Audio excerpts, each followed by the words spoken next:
Everybody, you all are again welcome to my channel Science Duniya. जैसा कि आप जानते हैं कि हमने काफ़ी महीनों से कोई वीडियोस नहीं डाले हैं और आप सबके कमेंट्स पे कमेंट्स मेरे पास आ रहे हैं वीडियोस डालने के लिए, और आप सब इतने कमेंट्स करके मतलब मुझे इतना सारा प्यार दे रहे हैं और मुझे कह रहे हैं कि मैम और वीडियोस बनाइए, और साइंस के वीडियोस बनाइए, इलेक्ट्रिसिटी पे ऊपर वीडियोस बनाइए, लाइट के वीडियोस बनाइए। इतने सारे कॉमेंट्स मैं रीड कर रही हूँ। मैं बताऊँ कि मैंने वीडियोज़ क्यों नहीं डाले थे 2-3 महीने से, because I was not well. मेरी तबीयत इतनी ठीक नहीं थी कि मैं वीडियोस बना सकूं, और मेरी तबीयत की वजह से मेरी काफ़ी टाइम से तबीयत बहुत ज़्यादा ख़राब चल रही थी। इस वजह से मैं वीडियोस को टाइम नहीं दे पाई और वीडियोस नहीं बना पाई। पर अब I am back with the new series of the videos for you people.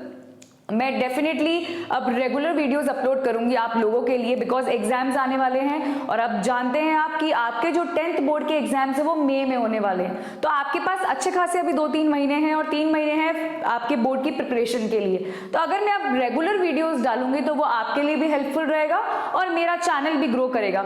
मतलब मैंने अगर वीडियोज नहीं भी डाले तो भी मेरे सब्सक्राइबर्स काफी बढ़ रहे थे, कॉमेंट्स पे कॉमेंट्स आ रहे थे, डेली कॉमेंट्स आ रहे थे और कंटिन्यूसली मेरे सब्सक्राइबर्स इंक्रीज हो रहे थे। यहाँ की मतलब मैंने 2-3 महीने से वीडियोस नहीं डाले, फिर भी आप लोगों ने मुझे लगातार कमेंट्स करे, मेरे से कनेक्टेड रहे और आप लोगों ने मुझे काफ़ी अप्रोच करी वीडियोस डालने के लिए। बिकॉज मेरी तबीयत इतनी ठीक नहीं थी कि मैं वीडियोस डाल पाऊँ, इसलिए फिर मैंने आज से ही वीडियो डालना स्टार्ट करा है। अब आपको रेगुलर वीडियोज़ मिलेंगे साइंस के सिलेबस के लेकर, ठीक है। तो सबसे पहले मैं जो आज चैप्टर स्टार्ट कराने वाली हूँ वो बायोलॉजी का चैप्टर है। मेरे वीडियो सीरीज में और मेरे चैनल पे अगर आप देखेंगे तो मैंने केमिस्ट्री के कुछ चैप्टर्स डाल रखे हैं, फिजिक्स के भी मैंने इलेक्ट्रिसिटी चैप्टर और बाकी चैप्टर्स डाल रखे हैं। लाइव प्रोसेस हमारा आधा हो रखा है, आधा नहीं हो रखा है। तो मैंने आज क्या स्टार्ट करा, मैंने कहा चलो ठीक है एक नया चैप्टर, बिकॉज न्यू बिगनिंग है, नई वीडियो सीरीज है, तो मैंने सोचा कि क्यों ना आज नया चैप्टर स्टार्ट करा जाए और नए चैप्टर से शुरुआत की जाए आज की वीडियो सीरीज की, ठीक है। तो शुरुआत करते हैं आज की वीडियो सीरीज की। अब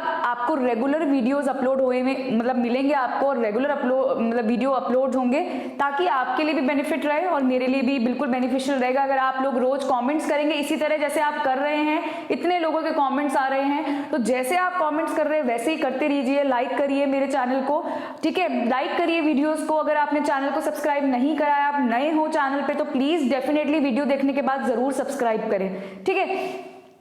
आपको पता है जस्ट बिकॉज ऑफ कोविड हमारा जो सिलेबस है साइंस का वो काफी डिलीट हो गया है, मतलब 70% सिलेबस आ रहा है और बाकी जो 30% है वो कुछ ना कुछ चैप्टर्स में से डिलीट होता जा रहा है। अगर मैं बायोलॉजी की बात करूं, क्योंकि हम बायो का चैप्टर आज पढ़ेंगे, आज से हम शुरू कर रहे हैं बायोलॉजी का चैप्टर जिसका नाम है रिप्रोडक्शन वाला चैप्टर।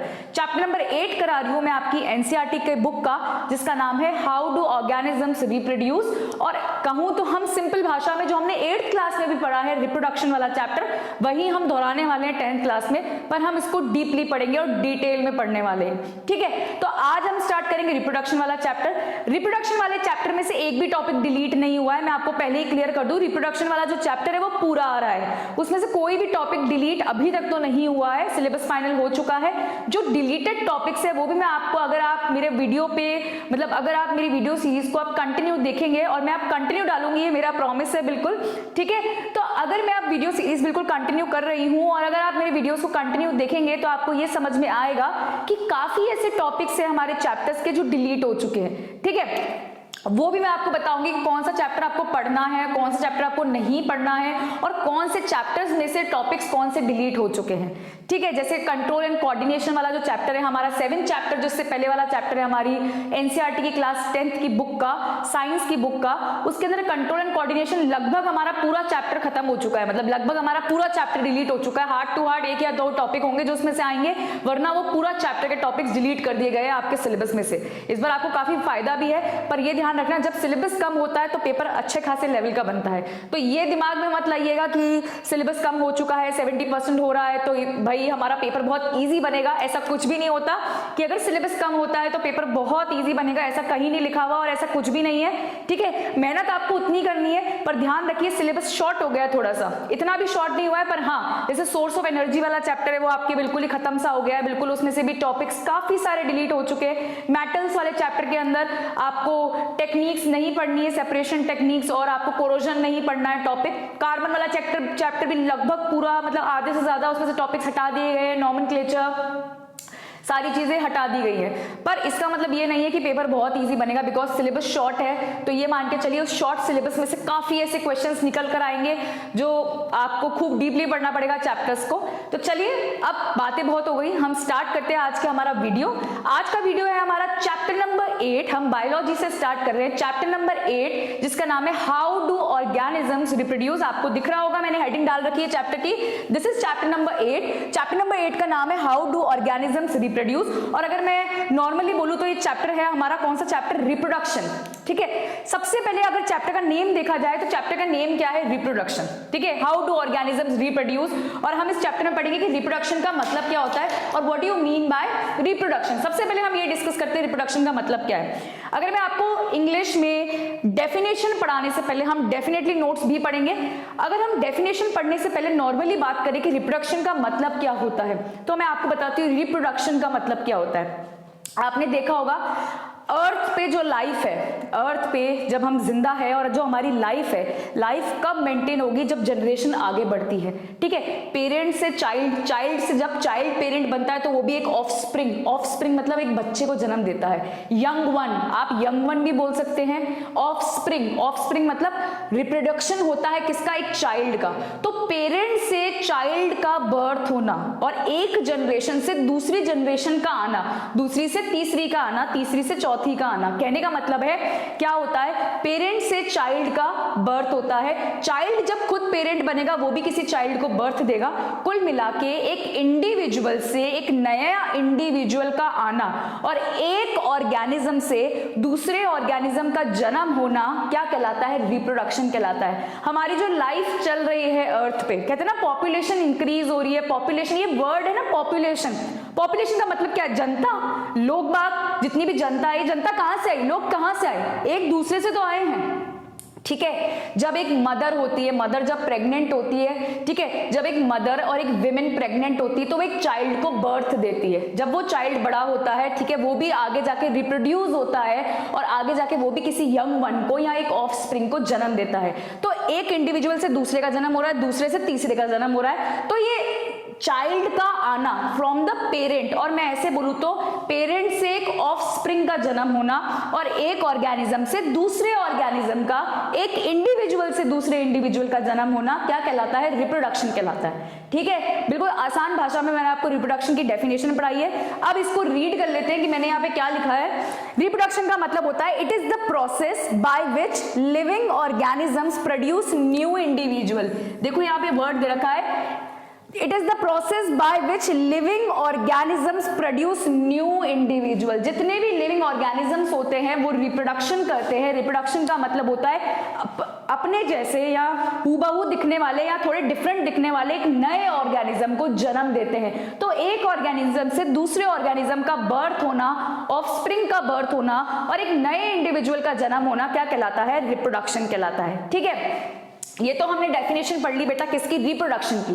अब कुछ ऐसे पॉइंट्स हैं इस चैप्टर में, हम कभी भी डायरेक्ट नहीं पढ़ते रिप्रोडक्शन, क्योंकि क्या है ना, हमने क्या पढ़ा हमेशा, रिप्रोडक्शन, टाइप्स ऑफ रिप्रोडक्शन, बस चालू हो जाते हैं फिर हम नहीं। कुछ ऐसे पॉइंट्स भी हैं जो हमें लर्न करने पड़ते हैं, जो आगे हमारे को चैप्टर्स में बहुत काम में आएंगे। और यकीन मानो अगर आपने बायोलॉजी ली 11th क्लास में, मतलब साइंस बायो ली, मैथ्स की जगह बायोलॉजी सब्जेक्ट लिया, तो कुछ ऐसे पॉइंट्स हैं जो बेसिक पॉइंट्स है। ये बेसिक पॉइंट्स आपको बिल्कुल अपने दिमाग में क्लियर रखने, क्योंकि ये आगे जाके बहुत काम में आते हैं। ठीक है, अगर आप मेडिकल लाइन में जाते हैं, ठीक है, अगर आप बायो लेते हैं तो ये बिल्कुल मैंडेटरी पॉइंट्स है। और देखो कंसेप्ट्स क्लियर करना बहुत जरूरी है चैप्टर में। तो कुछ पॉइंट्स है जो मैं आपको क्लियर कर देती हूँ इस चैप्टर के लिए। पहला पॉइंट देखो क्या बोल रहा है, सबसे पहला पॉइंट बोल रहा है chromosomes in the nucleus of a cell. मैं एक एक पॉइंट समझाऊंगी। Chromosomes in the nucleus of a cell contain information for inheritance of features from parents to the next generation in the form of DNA and DNA is deoxyribonucleic acid. अब ये इतना बड़ा point है। अब ये point कहना क्या चाह रहा है पहले तो समझते जाओ, धीरे धीरे इसको मैं तोड़ तोड़ के समझाने वाली हूँ ताकि आपका बेसिक दिमाग में बिल्कुल क्या हो जाए, क्लियर हो जाए। बहुत ध्यान से समझना। जब भी एक इंडिविजुअल से दूसरे इंडिविजुअल का जन्म होता है, आप मुझे सुनो बस, बुक जो बोर्ड पे लिखा है उसको अभी रीड करने की बिल्कुल भी आवश्यकता नहीं है, पहले आप मुझे सुनो, पहले मैं जो समझा रही हूं उसको समझो, ठीक है। जब भी एक इंडिविजुअल से दूसरे इंडिविजुअल का जन्म होता है ना बेटा, तो जब भी एक इंडिविजुअल से दूसरे इंडिविजुअल का जन्म होगा तो कैरेक्टर्स ट्रांसफर होते हैं। क्या ट्रांसफर होते हैं? कैरेक्टर्स। कैरेक्टर्स मतलब फीचर्स ट्रांसफर होते हैं, बॉडी डिजाइन जो होती है जैसे एक इंडिविजुअल की होती है, जब एक इंडिविजुअल से दूसरे का जन्म होगा उसके अंदर भी वही बॉडी डिजाइन आगे ट्रांसफर होती है। उन कैरेक्टर्स को आप फीचर्स भी बोल सकते हो, ठीक है। तो कैरेक्टर्स और जो फीचर्स होते हैं ना, जो हमारी बॉडी डिजाइन होती है, नाक, आंख, शक्ल का शेप, बिल्कुल हमारे फेस का शेप, हमारी हैंड्स का शेप, नेल्स का, बाल, और जो मतलब हमारी जो बेसिक बॉडी डिजाइन है ना, फिजिकल अपीयरेंस जितनी भी होती है, और हमारे जो फिजिकल कैरेक्टर्स होते हैं वो बेटा एक जनरेशन से कहां जाते हैं? दूसरी जनरेशन में जाते हैं जब भी रिप्रोडक्शन होगा, ठीक है। मतलब पेरेंट से चाइल्ड में जाएंगे। कैरेक्टर्स जो होते हैं, कैरेक्टर्स को आप फीचर्स भी बोल सकते हैं। कैरेक्टर्स और फीचर किसके फॉर्म में जाते हैं? इन द फॉर्म ऑफ इंफॉर्मेशन। अगर मैं यहाँ पे लिखूं तो मैं लिखूंगी जो कैरेक्टर्स और फीचर्स होते हैं वो किसके फॉर्म में जाएंगे? इन द फॉर्म ऑफ इंफॉर्मेशन। एक इंफॉर्मेशन तैयार होती है, वो इंफॉर्मेशन क्या है? हमारी फीचर्स है। उस इंफॉर्मेशन को भेजने की जिम्मेदारी, जो इंफॉर्मेशन होती है वो किसके अंदर होती है?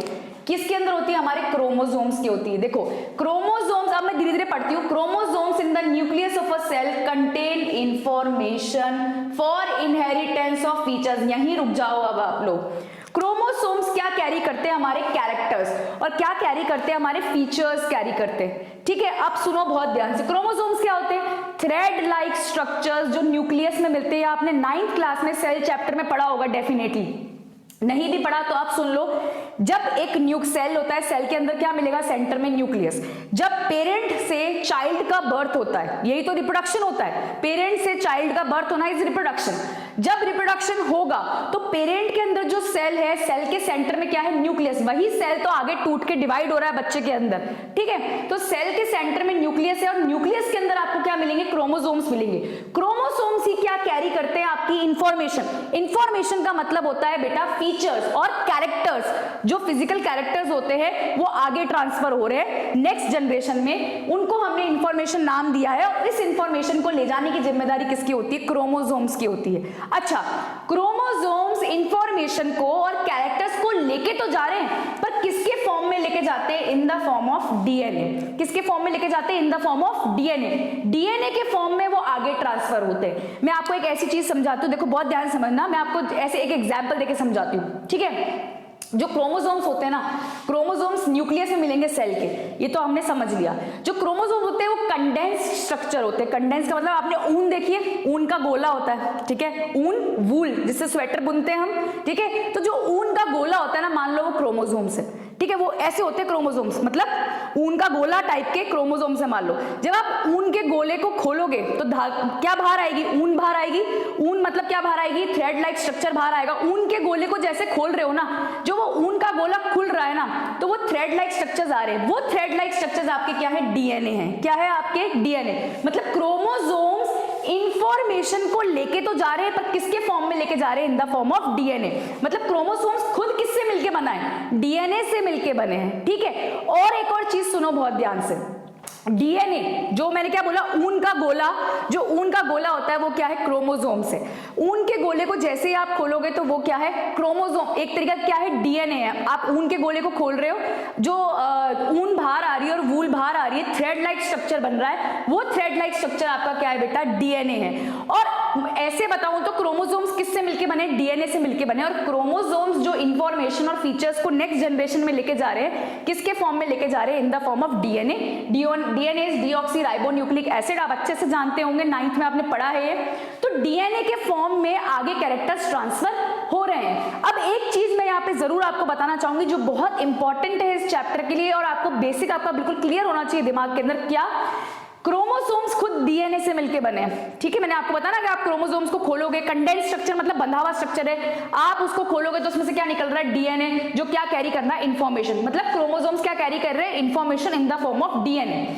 जो डीएनए होता है ना बेटा, डीएनए खुद किससे मिलके बनता है? जीन्स से। जैसे ऊन के गोले को खोलोगे तो वो जो ऊन निकल रही है ना, वो डीएनए, वो डीएनए खुद छोटे छोटे सेगमेंट से मिलके बना है। वो जो ऊन का गोले में जो ऊन निकलेगी वो छोटे छोटे सेगमेंट से मिलके बनी है, ऐसे मानो। तो डीएनए भी खुद छोटे छोटे सेगमेंट से मिलके बनता है, जिसको हम बोलते हैं जीन्स। क्या बोलते हैं हम? जीन्स। तो जीन्स एक स्मॉलेस्ट सेगमेंट है, स्मॉल यूनिट है किसकी? डीएनए की। आपको मैं एक एग्जांपल देके और समझा सकती हूँ। मान लो डीएनए एक बुक है, तो बुक किससे मिलके बनती है? पेजेस से। ठीक है, एक बुक और एक कॉपी किससे मिलके बनती है? पेज से। जितने पेजेस होंगे वो पेजेस सारे। अब आप एक पेपर को तो किताब नहीं बोल सकते ना। अगर एक पेपर मेरे हाथ में बोलूं this is a book, that is not a book, वो बुक नहीं है बेटा। ठीक है, एक पेपर कभी भी किताब नहीं बनाता। बहुत सारे पेपर्स को अगर मैं बाइंड कर दूं तो वो जाके क्या बनाते हैं? एक बुक बनाते हैं। वैसे ही जो डीएनए होता है वो किससे मिलके बनता है? जीन्स से मिलके बनता है। छोटे छोटे सेगमेंट्स होते हैं जीन्स। जीन्स को जब इकट्ठा कर देते हैं और जब जीन्स इकट्ठे हो जाते हैं तो क्या बनता है? डीएनए बनता है। अब सुनो वापस से, क्रोमोसोम्स क्या कैरी करते हैं? Information in the form of DNA. पर डीएनए खुद किससे मिलके बना है? जीन्स से। तो एक्चुअल में इंफॉर्मेशन कैरी कौन कर रहा है? जीन्स कर रहे हैं। ठीक है, और यही इंफॉर्मेशन जब एक जनरेशन से दूसरी जनरेशन की तरफ जाती है ना, रिप्रोडक्शन के टाइम पर, इसी प्रोसेस को अपन हेरिडिटी बोलते हैं। कहते हैं ना हेरिडिटी है कि यार कि तुम्हें ये प्रॉब्लम क्यों है? क्योंकि यार ये मेरी मम्मा को भी प्रॉब्लम थी, तो बोले यार ये हेरिडिटिकल प्रॉब्लम है। हेरिडिटी का मतलब क्या होता है? कि भाई ये हम अपने पेरेंट्स से लेकर आए हैं। तो हेरिडिटी का मतलब क्या होता है? अगर आप अभी हम इसके बाद अपना 9th चैप्टर भी पढ़ेंगे, हेरिडिटी वाला चैप्टर। तो हेरिडिटी का मतलब क्या होता है? Transfer of characters from one generation to another. मतलब हेरिडिटी को चलाने के लिए, कैरेक्टर्स को आगे भेजने के लिए, हेरिडिटी को चलाने के लिए क्या जरूरी है? डीएनए। और डीएनए खुद किससे मिलके बना है? जीन से मिलके बना है। तो आई होप आपको ये सब क्लियर हो गया होगा। तो रिप्रोडक्शन का मतलब क्या होता है? एक ऑर्गेनिज्म से दूसरे का जन्म होना। ठीक है, जब भी रिप्रोडक्शन होगा इंफॉर्मेशन और कैरेक्टर्स ट्रांसफर होंगे। कैरेक्टर्स को अच्छा, जो कैरेक्टर्स और फीचर्स होते हैं वो किसके फॉर्म में आगे बढ़ते हैं? इन द फॉर्म ऑफ इंफॉर्मेशन। उस इंफॉर्मेशन को ले जाने की जिम्मेदारी किसकी होती है? क्रोमोसोम्स की। क्रोमोसोम्स उस इंफॉर्मेशन को किसके फॉर्म में लेके जाते हैं बेटा? इन द फॉर्म ऑफ डीएनए। और डीएनए खुद किससे मिलके बना है? छोटे छोटे सेगमेंट से, एंड दो segments are known as genes. ठीक है, तो कुल मिला के मैं ये एक लास्ट में लाइन ऐड कर रही हूँ कि जो इंफॉर्मेशन आगे बढ़ती है और जो कैरेक्टर्स आगे एक जनरेशन से दूसरी जनरेशन में बढ़ते हैं, किसकी मदद से बढ़ते हैं? जीन्स। एक्चुअल में तो जीन्स ही लेके जा रहे हैं, बिकॉज डीएनए खुद किससे मिलके बना है? जीन्स से मिलके बना है। अब नेक्स्ट पॉइंट देखो, नेक्स्ट पॉइंट क्या कह रहा है? नेक्स्ट पॉइंट कह रहा है the DNA in the cell nucleus is the information source for making proteins. ये बहुत इंपॉर्टेंट पॉइंट है। देखो क्या कह रहा है ये। क्या होता है? जब भी एक इंडिविजुअल से दूसरा इंडिविजुअल आता है तो डीएनए आगे बढ़ रहा है, डीएनए आगे जा रहा है ना, क्योंकि डीएनए तो क्या लेके जा रहा है? इंफॉर्मेशन। और डीएनए खुद किससे मिलके बना है? जीन से। तो कुल मिलाकर डीएनए आगे जा रहा है। तो हम एक वर्ड यूज करते हैं कि जब भी रिप्रोडक्शन होता है तो डीएनए की क्या तैयार होती है? कॉपी तैयार होती है। मतलब एक इंडिविजुअल से दूसरे इंडिविजुअल का जब जन्म होता है तो डीएनए की एक फोटोकॉपी, एक कॉपी तैयार हो रही है। ठीक है, जब डीएनए की कॉपी तैयार होती है बेटा, डीएनए की कॉपी तैयार हो रही है मतलब मम्मी पापा का जो डीएनए होता है और जो पेरेंट्स का डीएनए होता है वो चाइल्ड में होता है। ठीक है, तो उनके डीएनए की एक कॉपी तैयार हो रही है। ठीक है, तो जब भी डीएनए की कॉपी तैयार होती है, कॉपी तैयार होने का मतलब है जो बच्चा आ रहा है वो डीएनए की कॉपी है। तो बच्चे की बॉडी कैसे बनेगी? With the help of DNA copy. ठीक है, पर बॉडी बनाने में, बॉडी को बनाने में क्या चाहिए होता है? प्रोटीन। ठीक है, आपने बचपन में काफी पढ़ा होगा कि proteins are the body building foods. आपने सुना होगा जो जिमिंग करते हैं, जो एक्सरसाइज करते हैं, वो प्रोटीन के सप्लीमेंट्स लेते हैं। ठीक है, ये चल रहा है आजकल। तो कहते हैं ना प्रोटीन खाओ, उससे मसल्स बिल्ड होंगी, बॉडी बनेगी। तो बॉडी को कंस्ट्रक्ट करने के लिए और बॉडी बनाने के लिए क्या चाहिए? प्रोटीन चाहिए। तो जैसे डीएनए की कॉपी तैयार होती है ना, वो डीएनए की कॉपी क्या क्रिएट कर रही है? प्रोटीन क्रिएट कर रही है। जब भी तो क्या बन रही है? बच्चे की बॉडी बन रही है। देखो यहाँ लिखा है ना, the DNA in the cell nucleus is the information source for making protein. Protein बनता है, उसी वजह से बच्चे की बॉडी तैयार होती है। ये जरूर ध्यान रखना कि जब भी रिप्रोडक्शन होगा तो डीएनए की क्या तैयार होती है? Copy. Last point, a basic event in the reproduction is the creation of a DNA copy. ये मैं आपको बता चुकी हूं कि जब भी एक इंडिविजुअल से दूसरे इंडिविजुअल का जन्म होगा तो क्या तैयार होती है? डीएनए की कॉपी। एक पॉइंट ऊपर दे रखा है, देखो क्या लिखा हुआ है? The process of copying the DNA will have some variations each time. Very important word, variation. ठीक है। वेरिएशन का मतलब होता है चेंजेस। अब मेरी बात सुनो बहुत ध्यान से। मैं भी अपने पेरेंट्स से ही आई हूँ, आप लोग जो मुझे देख रहे होंगे, आप जो मेरा वीडियोस देख रहे होंगे, आप लोग का भी जन्म अपने पेरेंट्स से हुआ है। हम अपने पेरेंट्स की डीएनए की कॉपी है। फिर से सुनो, हम अपने पेरेंट्स से आए हैं, रिप्रोडक्शन हुआ है, ठीक है, रिप्रोडक्शन की मदद से हम अपने पेरेंट्स से आए हैं, उनके कैरेक्टर्स हमारे अंदर ट्रांसफर हुए हैं, ठीक है, हमारे अंदर उनकी डीएनए की कॉपी है, मतलब हम उनकी डीएनए की कॉपी जरूर हैं, लेकिन हूबहू उनके जैसे नहीं है। हूबहू उनके जैसे मतलब बिल्कुल भी उनकी तरह आइडेंटिकल नहीं है हम। क्या तुम बिल्कुल ही अपने, अच्छा मैं बोलती हूँ, देखो मैं ऐसे बताती हूँ, मैं अपनी मम्मा पे गई हूँ, ठीक है, I was bit similar with my mother, मतलब मैं अपनी मम्मा जैसी दिखती हूँ, मैं अपनी माँ जैसी दिखती हूँ, लेकिन क्या हूबहू उनकी जैसी दिखती हूँ? बिल्कुल। क्या उनकी फोटोकॉपी हूँ? नहीं, भले ही मैं उन लोगों की डीएनए की कॉपी हूँ। ऐसा होता है ना कि जब बच्चा बड़ा होता है अपन बोलते हैं यार ये पापा पे गया है, ये मम्मा पे गया है, ठीक है, कहते हैं यार ये बिल्कुल इनमें पापा के जैसा दिखता है, इसकी नाक इसके पापा पे गई है, इसके ना जो आंखें है वो मम्मी पे गई है, बाल इस पे गए, तो कुछ ना कुछ फीचर्स जरूर मिलते हैं, हम उनकी डीएनए की कॉपी हैं। पर क्या डीएनए की कॉपी बिल्कुल एग्जैक्ट कॉपी है हम उनकी? नहीं। तो जब भी डीएनए की कॉपी तैयार होती है, मतलब जब भी एक ऑर्गेनिज्म से दूसरे ऑर्गेनिज्म का जन्म होता है और जब भी डीएनए की कॉपी तैयार होती है, तो डीएनए की कॉपी में क्या आ जाते हैं बेटा? वेरिएशंस आते हैं। वेरिएशंस मतलब चेंजेस आते हैं। आज तुम्हारा जन्म भी अपने मम्मी पापा से हुआ है, मेरा भी हुआ है, मैं उन पे गई हूं, लेकिन हूबहू उनके जैसी नहीं हूं। मतलब जब भी डीएनए की कॉपी तैयार होती है उसमें थोड़े से वेरिएशंस आते हैं। अगर वेरिएशंस नहीं आएंगे तो हम सब एक जैसे दिखेंगे। कहीं ना कहीं हमारे एंसेस्टर तो सेम है ना, हम कहीं ना कहीं एक ही जगह से आ रहे हैं सारे जगह। अगर मान लो डीएनए की कॉपी तैयार करते टाइम, जब डीएनए की कॉपी बनती है ना, जब रिप्रोडक्शन होता है और डीएनए की कॉपी तैयार हो रही है, मान लो 0 वेरिएशंस आ रहे हैं, बिल्कुल 0%, ठीक है, तो तुम खुद सोचो हम हूबहू उनके जैसे दिखेंगे, मतलब सारे ऑर्गेनिज्म एक जैसे दिखेंगे। हम सब अलग अलग दिखते हैं ना, कोई मोटा है, कोई पतला है, कोई गोरा है, कोई कैसा है, कोई मतलब सबकी बॉडी डिजाइन अलग अलग है, सबकी शक्ल अलग अलग होती है, जब भी तो हम पहचान पाते हैं अरे वो ये है और वो ये है। अब सलमान खान अलग दिखता है, ठीक है, रणबीर कपूर अलग दिखता है, तो सारे एक्टर्स जितने भी होते हैं, एक्ट्रेसेस जितनी भी होती हैं, ठीक है, जितने भी प्लेयर, सबकी शक्लें अलग अलग है ना। यू कैन आइडेंटिफाई ना कि अरे अच्छा ये है और ये। अब जैसे मैं हूं तो मेरी शक्ल, I am a unique person, कोई मेरे जैसा दिख सकता है, पर हूबहू मेरा हमशक्ल थोड़ी ना हो सकता है, ठीक है। तो कहने का मतलब क्या है कि जब भी डीएनए की कॉपी तैयार होती है तो क्या क्रिएट होते हैं? वेरिएशन। जब भी तो हम सब एक जैसे नहीं दिखते, अलग अलग नजर आते हैं। तो ये कुछ पॉइंट्स है जो मैंने इंपॉर्टेंट पॉइंट्स है जो आपको बताए। उसके बाद हमने रिप्रोडक्शन के बारे में काफी पढ़ लिया कि भाई रिप्रोडक्शन क्या होता है, उसके अंदर क्या क्या होता है। अब हम बात करेंगे, there are 2 types of reproduction. ये जो हम बचपन में भी पढ़ते थे, ठीक है, हमने 8th क्लास में ये चैप्टर जरूर डिस्कस करा, अगर किसी को याद हो तो, ठीक है। तो रिप्रोडक्शन तो हमने पढ़ लिया। अब रिप्रोडक्शन के कितने टाइप्स होते हैं बेटा? 2 types of reproduction are there. Number 1 is asexual reproduction and number 2 is sexual reproduction. अगर मैं पढ़ाने से पहले और बोर्ड पे आने से पहले मैं तुम्हें नॉर्मल और इजी लैंग्वेज में बताऊं कि रिप्रोडक्शन का मतलब क्या, मतलब 2 टाइप के जो रिप्रोडक्शन का मतलब क्या होता है, चलो डिस्कस करते हैं।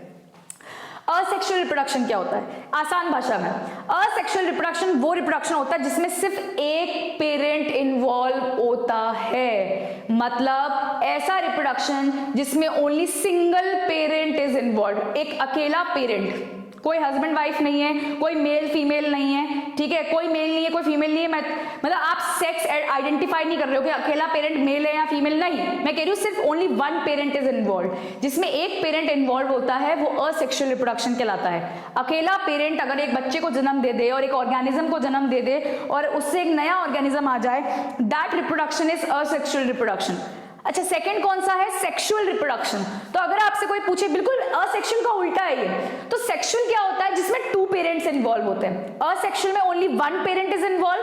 एंड इन सेक्सुअल रिप्रोडक्शन जो हम ह्यूमन बींग्स में होता है, ठीक है, हम ह्यूमन बींग्स में कौन सा रिप्रोडक्शन होता है? सेक्सुअल रिप्रोडक्शन, ठीक है। हम जब रिप्रोडक्शन करते हैं तो सेक्सुअली रिप्रोड्यूस करते हैं बच्चों को। सेक्सुअली मतलब दोनों का रोल प्ले होता है, मतलब दोनों का ही हाथ होता है, मेल का भी और फीमेल का भी। तो जिसमें 2 पेरेंट इन्वॉल्व होते हैं दैट इज सेक्सुअल। एंड जिसमें एक पेरेंट इन्वॉल्व होता है दैट इज असेक्सुअल। तो सेक्सुअल को तो अभी हम साइड में करते हैं क्योंकि सेक्सुअल तो हम बाद में पढ़ेंगे। सबसे पहले हम डिस्कस करने वाले हैं कि असेक्सुअल रिप्रोडक्शन क्या होता है और उसके कितने टाइप्स होते हैं। सबसे पहले शुरुआत हम इसी से करेंगे, हम डिटेल में पढ़ेंगे कि असेक्सुअल रिप्रोडक्शन क्या है, कितने टाइप का है, उसके डिफरेंट मोड्स क्या है, हम एक एक मोड को डायग्रामेटिकली देखेंगे, सीखेंगे। तो चलिए स्टार्ट करते हैं असेक्सुअल रिप्रोडक्शन। तो सबसे पहली लाइन देख लो, फर्स्ट पॉइंट क्या दे रखा है, असेक्सुअल रिप्रोडक्शन क्या होता है, it involves only one parent, जिसमें सिर्फ एक अकेला पेरेंट होता है। वो कौन सा रिप्रोडक्शन होता है बेटा, असेक्सुअल रिप्रोडक्शन। ठीक है, कुछ पॉइंट्स मैंने यहाँ पे लिखे हैं 5, देख लो इसके बारे में पढ़ते हैं। चलो हम सेकंड पॉइंट दे रखा है, there is no formation and fusion of gametes. ये जो वर्ड आ रहा है ना गैमेट्स, गैमेट्स का मतलब क्या होता है, गैमेट्स का मतलब होता है सेक्स सेल्स, सेक्स सेल्स मैं लिख देती हूं यहाँ पे, गैमेट्स का मतलब होता है सेक्स सेल्स। सेक्स सेल्स का मतलब फीमेल में, अगर ह्यूमन बीइंग्स की बात करें तो फीमेल में सेक्स सेल्स क्या होते हैं, एग, ओवा, मतलब फीमेल की बॉडी। अब जब हम सेक्सुअल पढ़ेंगे ना तो मैं डिटेल में पढ़ाऊंगी आपको। जो फीमेल की बॉडी होती है ना वो सेक्स सेल्स देती है और सेक्स सेल्स जनरेट करती है। जैसे एक फीमेल, जैसे आई एम अ फीमेल, तो मेरी बॉडी में क्या तैयार होते हैं, एग, जिनको हम ओवा भी बोलते हैं। ठीक है, तो मेरी बॉडी एग देती है। मेल की बॉडी में, अगर ह्यूमन बीइंग्स की बात करें तो मेल की बॉडी में क्या रिलीज होता है, स्पर्म, स्पर्म देने की कैपेसिटी है उनके अंदर, वो स्पर्म जनरेट कर सकते हैं। तो ये सेक्स सेल्स कहलाते हैं। और जब एक रिप्रोडक्शन होता है, ह्यूमन बीइंग्स की बात कर रही हूं मैं, ह्यूमन बीइंग्स में क्या होता है, मेल का स्पर्म फीमेल के एग के साथ कंबाइन होता है, तब जाके रिप्रोडक्शन का प्रोसेस होता है और एक चाइल्ड का जाइगोट बनता है और चाइल्ड का बर्थ होता है, तभी रिप्रोडक्शन हो पाता है। ठीक है, लेकिन हम यहां बात क्या कर रहे हैं, असेक्सुअल की। तो असेक्सुअल में देखो क्या ले रखा है, there is no formation body में, मतलब जो अकेला पेरेंट है ना उसकी बॉडी में कोई सेक्स सेल्स नहीं बनते। जैसे हमारी बॉडी में एग है, मतलब फीमेल की बॉडी में एग है, मेल की बॉडी में क्या है, स्पर्म है। लेकिन जो इंडिविजुअल असेक्सुअल रिप्रोडक्शन करता है, एक तो वो अकेला करता है बिल्कुल, उसकी बॉडी में कोई भी सेक्स सेल बनते नहीं है, और फ्यूजन, फ्यूजन मतलब किसी और से कंबाइन भी नहीं होते। थर्ड देखो, the young ones formed are almost identical to each other as well as to the parent cell. क्या समझ में आया इसका, इसका मतलब है, अब देखो हम तो सेक्सुअली रिप्रोड्यूस हुए, तुम लोग जो तुम मुझे देख रहे हो, मैं, अपन सब क्या कैसे रिप्रोडक्शन से आए, सेक्सुअल से तो आए हैं हम। तो हम जब सेक्सुअल से आए तो क्या हम हूबहू पेरेंट्स जैसे, नहीं, हमारे अंदर क्या है बेटा, वेरिएशंस आ गए। मतलब जैसे हम डीएनए की कॉपी तैयार हुई तो हमारे अंदर क्या आए, थोड़े बहुत वेरिएशंस आए हैं। ठीक है, लेकिन असेक्सुअल में लगभग वेरिएशंस ना के बराबर होते हैं, मतलब वेरिएशंस बिल्कुल ही प्रोड्यूस नहीं होते असेक्सुअल रिप्रोडक्शन में। असेक्सुअल रिप्रोडक्शन में डीएनए की कॉपी तो तैयार होती है, पर डीएनए की कॉपी बिल्कुल 100% एक जैसी होती है, उसमें वेरिएशंस बिल्कुल नहीं होते। तो यहाँ लिखा है ना, देखो, तो यंग वंस, मतलब जब एक इंडिविजुअल एक यंग वन को जन्म देगा ना तो यंग वन बिल्कुल आइडेंटिकल, आइडेंटिकल का मतलब होता है बिल्कुल सेम होगा, किसकी तरह, बिल्कुल पेरेंट के जैसा, मतलब जैसा पेरेंट है बिल्कुल बच्चा वैसा का वैसा। किसके अंदर, असेक्सुअल के अंदर, क्योंकि वेरिएशंस बिल्कुल भी नहीं आते। चलो, असेक्सुअल में वेरिएशंस नहीं आते, ना के बराबर रहते, हमारे अंदर सेक्सुअल रिप्रोडक्शन के टाइम पे वेरिएशंस आते हैं। चलो, जब हम सेक्सुअल रिप्रोडक्शन पढ़ेंगे उसके भी हम ऐसे ही पॉइंट्स पढ़ेंगे। अभी तो मैं सिर्फ असेक्सुअल डिस्कस कर रही हूँ क्योंकि मुझे आगे अभी असेक्सुअल के पार्ट्स ही पढ़ाने हैं। फोर्थ देखो क्या बोल रहा है, it generally occurs during favourable environmental condition, मतलब असेक्सुअल रिप्रोडक्शन को होने के लिए कुछ ऐसी एनवायरमेंटल कंडीशंस चाहिए होती है जिसकी वजह से वो रिप्रोड्यूस होता है। एनवायरमेंट फैक्टर हम पढ़ेंगे आगे, जब ये पढ़ेंगे ना हम सारे पार्ट्स, तो हम पढ़ेंगे कुछ एनवायरमेंटल फैक्टर्स ऐसे होते हैं जो इन्फ्लुएंस करते हैं और जो अफेक्ट करते हैं रिप्रोडक्शन को। फिफ्थ देखो, it is a faster method of reproduction, बहुत तेज हो जाता है असेक्सुअल रिप्रोडक्शन, बिकॉज हमारे अंदर तो क्या होता है, सेक्सुअली हम रिप्रोड्यूस होते हैं, 9 मंथ्स तक बेबीज को कैरी करते हैं और उसके बाद 9 मंथ्स के बाद जो होता है डिलीवर्ड होता है बेबी एक और रिप्रोड्यूस होता है। तो कहने का मतलब क्या, हमारे अंदर ही काफी लंबा प्रोसेस है। पर जो असेक्सुअल, अब ऑब्वियसली बात है बिकॉज 2 जने इन्वॉल्व हैं इसके अंदर, 2 जनों के सेक्स सेल्स इन्वॉल्व होते हैं सेक्सुअल के अंदर। असेक्सुअल में क्या होता है, only one parent is there, और वो अकेला पेरेंट शायद एनवायरमेंटल कंडीशंस की वजह से और अनदर एनवायरमेंटल कंडीशंस की फेवरेबल, मतलब उसकी पसंद के एनवायरमेंटल कंडीशंस हुए तो वो रिप्रोड्यूस करेगा, वो खुद एक इंडिविजुअल को जन्म देगा। और ये इजी मेथड भी होता है, फास्ट मेथड भी, जल्दी से रिप्रोडक्शन हो जाता है because only one parent is involve. तो ये तो बात हुई असेक्सुअल रिप्रोडक्शन की। हम आगे के लेक्चर्स में क्या पढ़ेंगे, मोड्स ऑफ असेक्सुअल रिप्रोडक्शन। ठीक है। अच्छा, ये डिफरेंट टाइप्स के पार्ट्स और मोड्स दे रखे हैं असेक्सुअल के, देखते जाओ। सिर्फ नेम हम डिस्कस कर रहे हैं, आगे आने वाले वीडियो में हम इसको डिटेल में पढ़ेंगे। Number 1 is fission, number 2 is budding, number 3 is regeneration, number 4 is fragmentation, then spore formation and last but not the least vegetative propagation। तो ये different modes है किसके बेटा, asexual reproduction के। तो हम हमारे जो नेक्स्ट वीडियो आनेगा मेरा, ये वीडियो आज अपलोड हो रहा है, नेक्स्ट वीडियो मैं डेफिनेटली कल डालने वाली हूँ, उसके अंदर हम ये सारे पार्ट्स लाइन बाय लाइन पढ़ने वाले हैं विथ डायग्राम्स ओनली। तो मैं डायग्राम से इन सारे पार्ट्स को समझाऊंगी, साथ साथ हम एक चीज और डिस्कस करेंगे, इंपॉर्टेंस ऑफ वेरिएशंस। ठीक है, ये बहुत इंपॉर्टेंट टॉपिक है और आपकी एनसीईआरटी के अंदर ये क्वेश्चन भी है, इन टेक्स्ट क्वेश्चन की वेरिएशंस क्यों जरूरी है।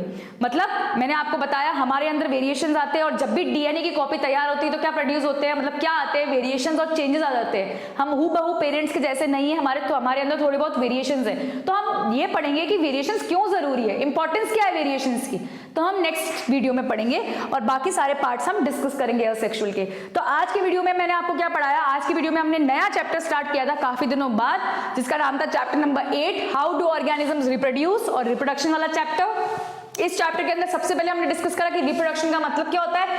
रिप्रोडक्शन का मतलब होता है एक ऑर्गेनिज्म से दूसरे ऑर्गेनिज्म का जन्म होना। ठीक है, लाइफ को मेंटेन करने के लिए it ensures continuity of life on earth. Life को मेंटेन करने के लिए एक ऑर्गेनिज्म से दूसरा ऑर्गेनिज्म आता है, एक जनरेशन से दूसरी जनरेशन आती है, वो रिप्रोडक्शन कहलाता है। फिर मैंने आपको कुछ पॉइंट्स पढ़ाए जो आपके लिए बहुत जरूरी है, क्या कि जो कैरेक्टर्स और इन्फॉर्मेशन होती है वो एक जनरेशन से दूसरी जनरेशन में जाती है, जिसको हम हेरिडिटी बोलते हैं। उस कौन लेके जाता है उनको, क्रोमोसोम्स, किसके फॉर्म में, डीएनए। और डीएनए खुद किससे मिलके बनता है, small sections which are known as genes. ठीक है, जब भी रिप्रोडक्शन होता है तो डीएनए की कॉपी तैयार होती है, पर उस डीएनए की कॉपी में क्या रहते हैं, वेरिएशंस रहते हैं। पर असेक्सुअल रिप्रोडक्शन में वेरिएशंस ना के बराबर होते हैं, इसलिए जो बच्चा होता है और जो यंग वन होता है और जो ऑफस्प्रिंग होता है वो हूबहू पेरेंट के जैसा होता है। और ये पार्ट्स थे असेक्सुअल रिप्रोडक्शन के जो हम नेक्स्ट वीडियो में डिस्कस करने वाले हैं। सो प्लीज बने रहिएगा मेरे चैनल पे, और आई प्रॉमिस यू पीपल कि अब रेगुलर वीडियोस आएंगे ताकि मैं आप लोगों से कनेक्टेड रहूं और आप लोग भी मेरे से कनेक्टेड रहे। और प्लीज जितने लोगों ने कमेंट किया है सब इस वीडियो पे भी कमेंट करना